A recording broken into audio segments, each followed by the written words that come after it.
हैं profit and loss में एक अच्छे टाइप और नए टाइप पर, जिसे कहते हैं टाइप 4। थोड़े से टिपिकल सवाल होते हैं। यहां पर इन सवालों की खासियत ये होती है कि यहां पर सेलिंग अमाउंट कुछ और होता है और परचेसिंग अमाउंट कुछ और होता है। तो पहले मैं आपको एक कॉन्सेप्चुअली चीज बता दूं कि इस दुनिया में जब हम प्रॉफिट लॉस डिटरमाइन करना चाहते हैं तो प्रॉफिट लॉस हम तब तक डिटरमाइन नहीं कर सकते जब तक कि सेलिंग क्वांटिटी और परचेसिंग क्वांटिटी हम इक्वल ना कर ले। हम आपको ये सिखाना चाह रहे हैं, तरीके और भी हो सकते हैं लेकिन इस पैटर्न पर आंसर बहुत जल्दी आएंगे। हमें ये बात ध्यान देनी कि इस दुनिया में प्रॉफिट लॉस तभी डिटरमाइन होता है जब सेलिंग और परचेसिंग अमाउंट सेम होगा। जैसे मान लीजिए कि कोई मुझसे कहे कि एक व्यक्ति है जिसने 3 मकान खरीदे और 5 मकान बेच दिए, तो बात कुछ समझ में नहीं आई कि खरीदे 3 और 5 कैसे बेच दिए। तो इन सवालों में मैं पहले क्वांटिटी को इक्वल करता हूं, मतलब मैं क्वांटिटी को पहले सेम करूंगा और फिर प्रॉफिट लॉस को डिटरमाइन कर सकता हूं। मतलब इन सवालों में मेरे लिए टारगेट होता है पहले क्वांटिटी को इक्वल करना। ए वेंडर, जैसे एक सवाल देख रहे हैं हम, a vendor bought bananas at 6 for ₹10। 10 रुपए में उसने 6 केले खरीदे हैं, परचेस किए हैं। And sold them at 4 for ₹6, और वो 6 रुपए में 4 केले बेचता है। देन फाइंड इज गेन और लॉस इन परसेंट।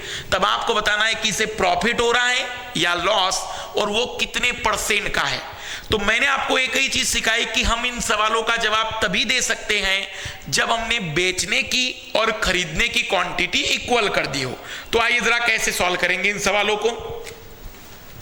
उसने 10 रुपीज में परचेस किए थे 6 बनाना 6 केले, और वो बेचता है 6 रुपीज में, वह 6 रुपए में बेचता है 4 बनाना 4 केले।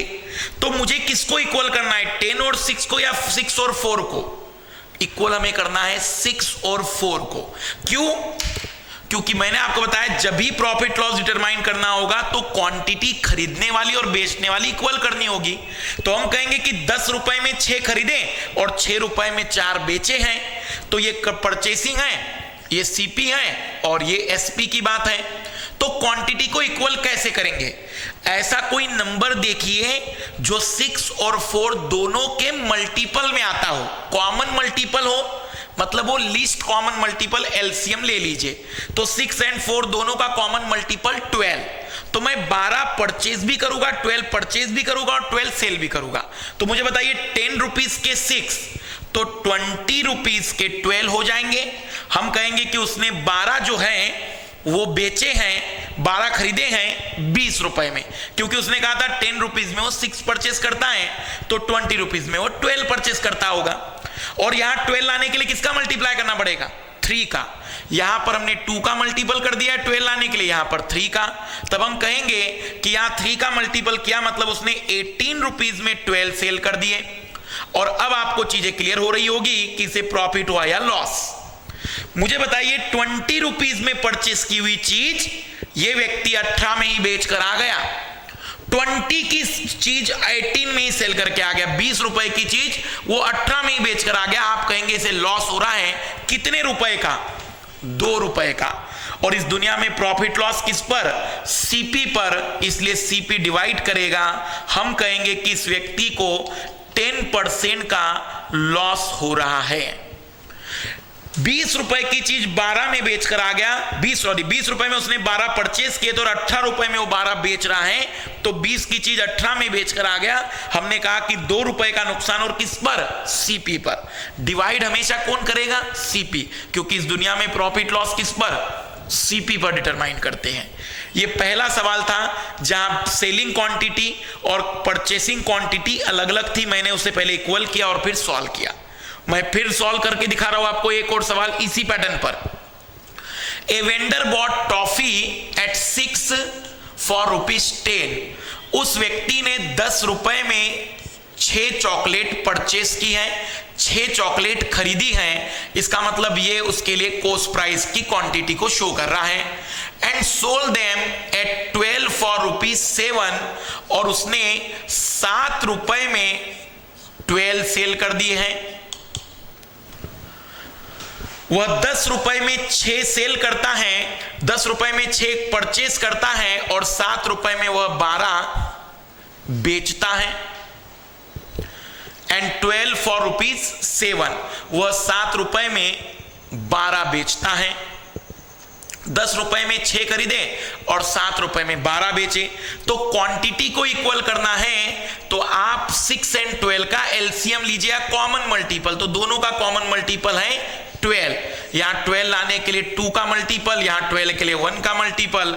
हम कहेंगे कि 10 रुपए में 12 20 रुपीज में 12 उसने खरीदे थे और वह उसने 7 रुपीज में ही बेच दिए। तो हम कहेंगे कि इसे लॉस हो रहा है कितने का? तो 20 की चीज 7 में ही सेल करके आ गया। इट मींस इसे 13 रुपीज का लॉस हो रहा है 20 पर। क्यों? क्योंकि ये सीपी है। 20 रुपीज में 12 परचेस किए थे, 7 रुपीज में 12 बेच दिए, तो 13 रुपीज का लॉस हो रहा है। हम कहेंगे कि इसे लगभग 65% का लॉस हो रहा है। कहीं पर भी जब इस टाइप की बातचीत आएगी तो हम कहेंगे कि 6 फॉर ₹10, तो 10 रुपए में 6 एंड 12 फॉर ₹7, उसने 12 बेचे हैं 7 रुपए में, तो 7 रुपए में 12। हमने क्वांटिटी को इक्वल करने के लिए एलसीएम लिया, 6 एंड 12 का 12 आएगा। तो यहां 2 का मल्टीपल 12, यहां 12, सॉल्व करते चले तो 65% का इसे लॉस हो रहा है।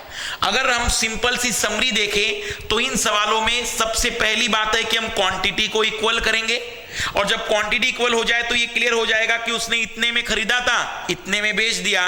अगर ज्यादा मिल रहा है तो प्रॉफिट, कम मिल रहा है तो लॉस होगा। क्लियर है ये बातें?